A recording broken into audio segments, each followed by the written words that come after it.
Jema Om Bhakta Om Shakti Ma Vama Kali Om Bhakta Om Shakti Ma Vama Kali Om. There is only light. Om Shakti Om. Shush, shush, shush, shush, shush, shush.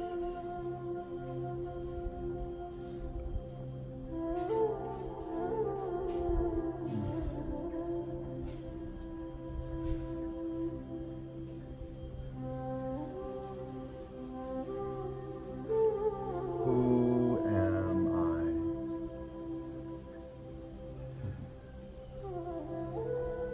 The famous spiritual question. Who am I?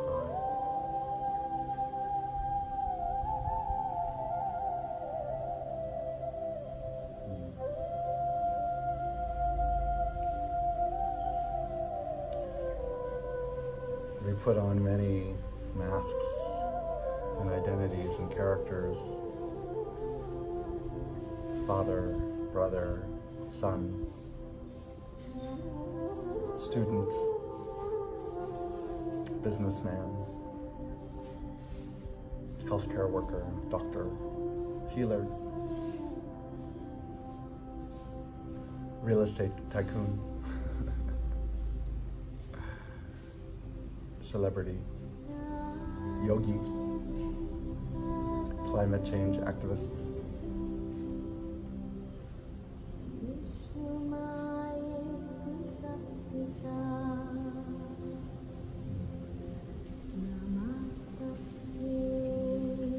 but all those things are impermanent. Your politics might change. Your diet might change. Your style of yoga might change. You might be going from a yogi to a Sufi.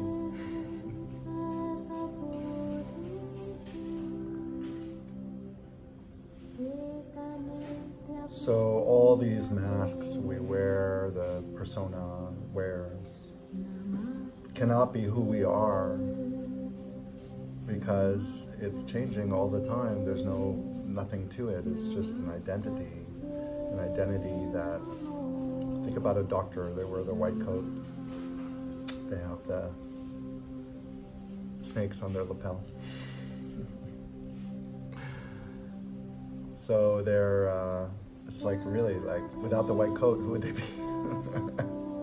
It adds this authority in that clipboard and everything. So they have their props, you know? The professor looks the role with the half glasses, fuzzy sweater. The technician for your car wears the jumpsuit with grease on it. The yogi wears yogi clothes. So what we wear and what we do is like accentuates our character. You can even say our authority. The white coat of the doctor lends an authoritative presence to his prescription, or lack thereof. So just because you went to medical school, and maybe you even did really well at medical school, and you've gotten a great job at like Johns Hopkins Medical Center or some amazing clinic, doesn't mean you're a healer. It doesn't mean you can heal anything. Actually, no one heals anything. It's all the work of the flow of the Divine Mother.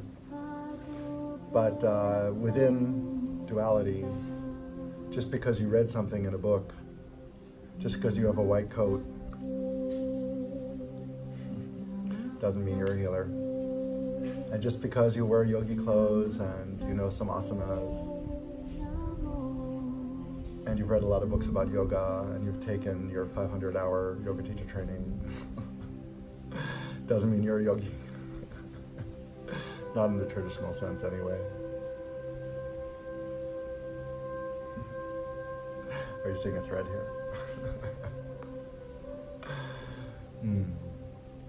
So, we're not this character that we portray. So we just get so tired of portraying that character too. Like, it takes a lot of work a lot of energy, a lot of egoic structure, a lot of scaffolding, you can say, to hold up this character. And the more we identify with this character, the I character, the doctor, the healer, the yogi, the vegan, the more we identify with this character, the more authority it seems to lend to us. We can even say it at an extreme level, this would be like a sociopath or a narcissist. Is like so in the authority of their role, they're charismatic because like an actor, they really believe what they're playing, and they're like Al Pacino or I don't know, great character actors, and wild, but so authentic. And yeah, it can be very powerful, but it's a powerful ego. Not power in the sense of God. And it's a error of perception and discernment and intuition that people often make in the spiritual path. I've made it several times myself.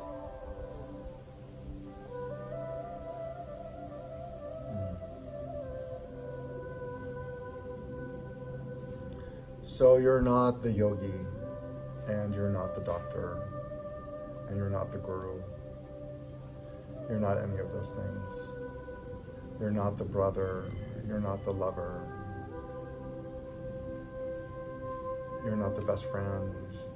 You're not the assistant vice president for marketing.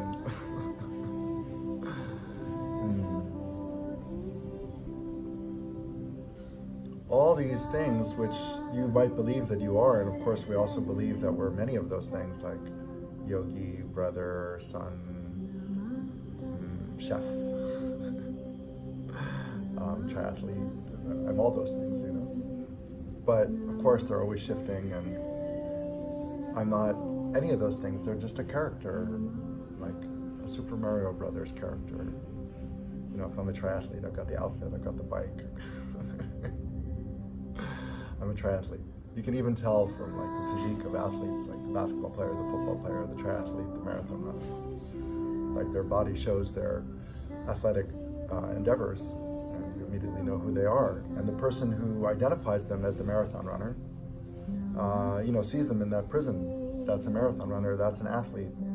And athletes are like this, doom, doom, doom, doom, doom, doom. Or you meet a guru and you have a disposition one way or the other. So gurus are holy, saintly, enlightened, beautiful, emanating peace, love, and light.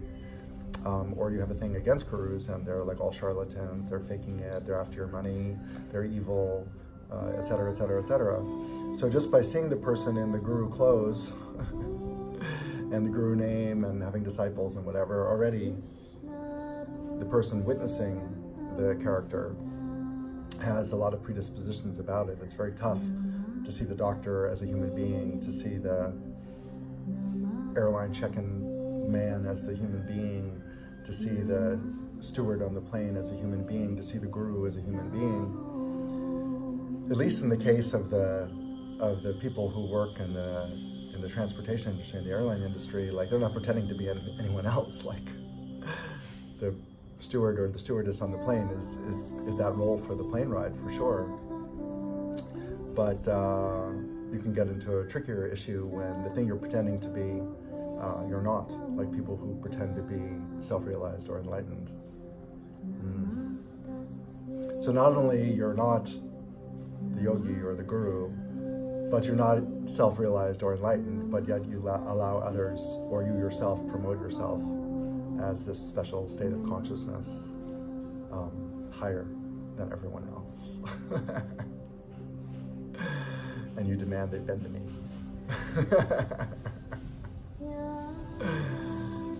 So yeah, there's just this identity that we project out, and the identity that we assume, it's all just like a codependency. Yeah. So the guru is dependent on the disciples. Whoever heard of a guru without any disciples? And the disciples need a guru. So it's a codependent match made in heaven. But let's go back to the question, who am I? So I'm not a disciple, I'm not a guru, I'm not a yogi, I'm not a vegan. Yeah, I'm none of those things. So in this sadhana, in Divine Mother sadhana, Ma, Kali, in a download in a bhava, had the best description of what it is she is. And she said, I am the dance, I am the dancer, I am the stage, I am the theater, I am the audience, I am the director, I am the cinematographer, I am the whole background, not just the stage, but the theater that everything takes place in, and all the actors, all the dialogue, the writer of the dialogue. So any vantage point of the metaphor of the theater, she is. So that's a Ma quote, I am the dance and I am the dancer. Which also brings up the question, like, duality and oneness. And from my journey and my experience, there's a functional duality. So yes, at one level, it's all Ma, it's all one. And at another level, there's the one who knows him or herself as Ma, but there's still Ma that you're the devotee of. So you are what that you are worshiping or you are devoted to. Yes, so in the beginning, there's this duality of like Divine Mother here, Kali here, and you, Seeker, here. Just for demonstration purposes, but that's what it feels like. And then later, at some point, you might have a moment of realization or moments where you realize that you're that which you're worshiping. You are Ma, or some people, you are Shiva or Krishna. It's all the same, the one. So back to the question, who am I? Well, I would say even, Ma and devotee of Ma, that's what I use for my functional way. And I believe that the stance of devotee keeps one humble, very important in this path, especially working with tremendously powerful energies. So I like to think of this body-mind complex as devotee. That's what I am, Ma devotee. And that keeps me in a good frame of mind and good frame of heart. And I know it's a fictional construct, and I'm happy with it, and I'm conscious with it. But if you want to go another level and say, who am I? I am eternal. I am unbound. I am that I am, that I am, that I am, that I am love. I am the one that sees the one in you. Om Shakti Om. I am.